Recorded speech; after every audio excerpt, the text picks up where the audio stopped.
mga bata. Ako si Teacher Zarish Ann. Mahimosab ko ninyong tawagan nga Teacher Z. Karong adlaw, ako ang inyong magtutudlo sa Music Grade 1. Karon, atong tun-an ang kalainan sa tingog, sound, ug kahilom, silence. Andam na ba kamo?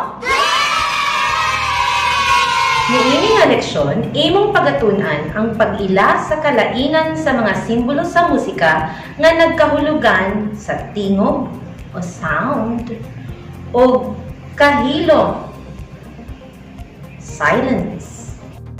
Pagkahuman niini nga leksyon, inyong ilhon ang mga simbolong pangmusika o music symbols para sa tingog o kahilom.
Atong buhaton kini nga mga lihok sa lawas aron mailhan nato kung kanus-a ana ay tingog ug kahilom. Andam na ba kamo? Tan-awa ug awata ang akong buhaton.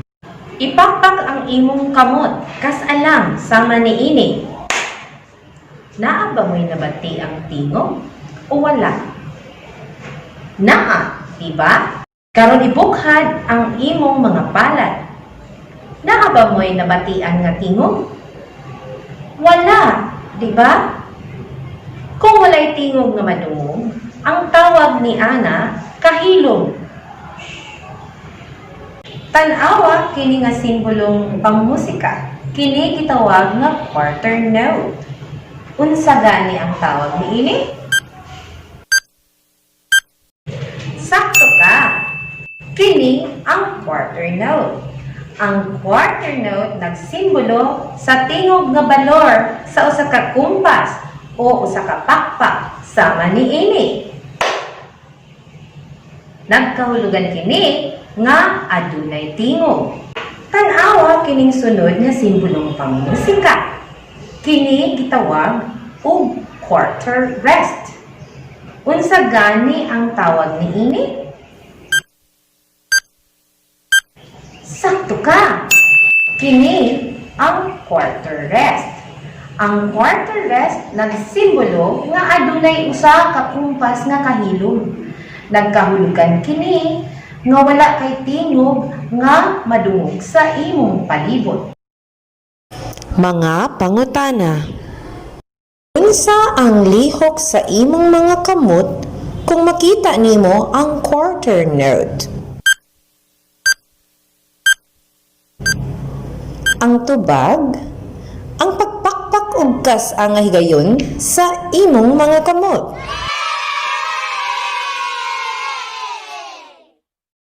Unsa ang simbolo nga nagpasabot nga ana ay tingog nga balor og isa ka kompas sa pagpakpak sa kamot?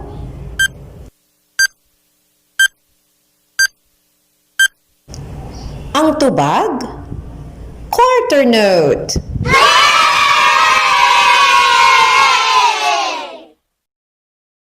Unsay pasabot sa quarter note? Tingog o kahilom?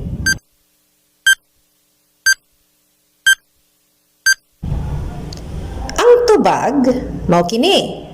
Ang quarter note nagpasabot nga tingog.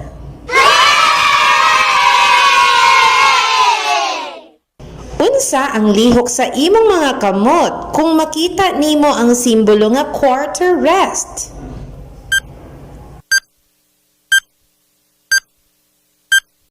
Ang tubag, pagbulag sa mga kamot.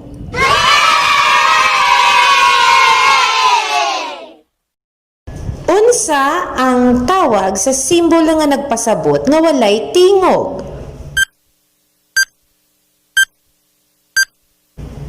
Ang tubag, quarter rest. Atong ilhon kung kanus ana ay tingog o kahilom niini nga rhythmic pattern.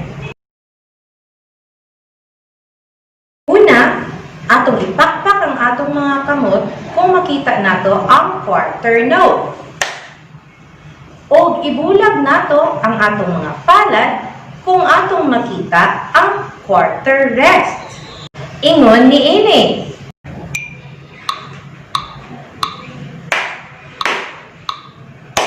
Kamo daw be, awata ang akong gibuhat ganina.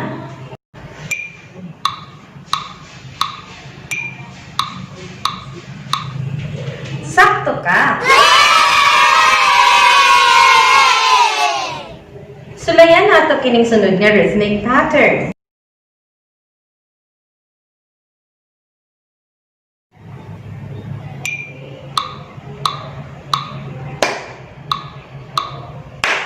Kamo daw be, awata ang akong gibuhat ganina.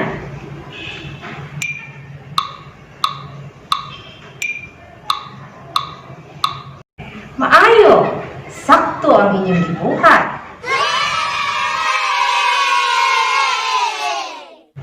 Karon, atong litukon ang mga pulong sa kanta samtang nagpakpak sa atong mga kamot base sa mga simbolo nga atong makita niini nga pattern. Hello, my friend. Hi! Hi! Awata daw ko, be? Andam ka na ba?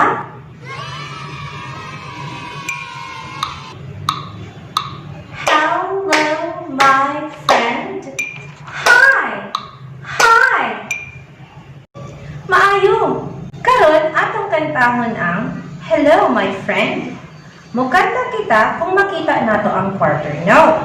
Ug muginhawa kung makita nato ang quarter rest.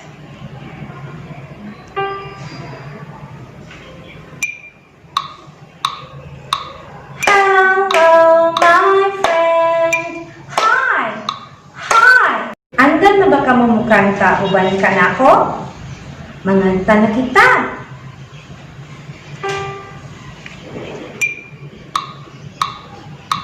Hello, my friend. Hi! Hi! Well done! Very good! Mga buluhaton, basaha og pilia ang husto nga tubag. Una nga pangutana, unsa ang kahulugan sa quarter note? A.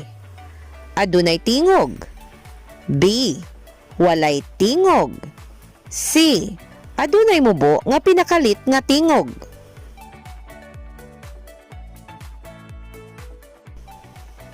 Pila ka pakpak ang anaa sa usa ka quarter note? A. Duha. B. Usa. C. Wala.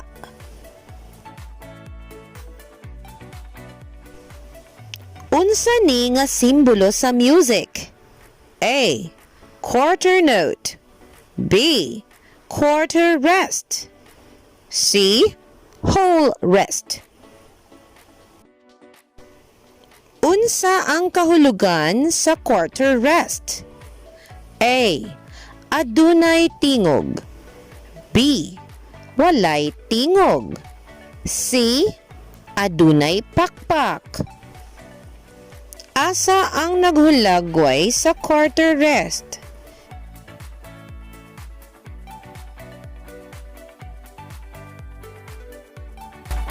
Mga bata, timan A nga ang quarter note nagpasabot nga ana ay tingog nga madungog.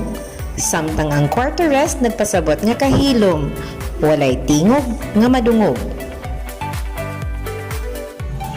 Kanunaya ang pagtuon sa inyong leksyon. Mag-enjoy samtang magkat-on. Hangtod sa sunod nato nga panagkita. Amping!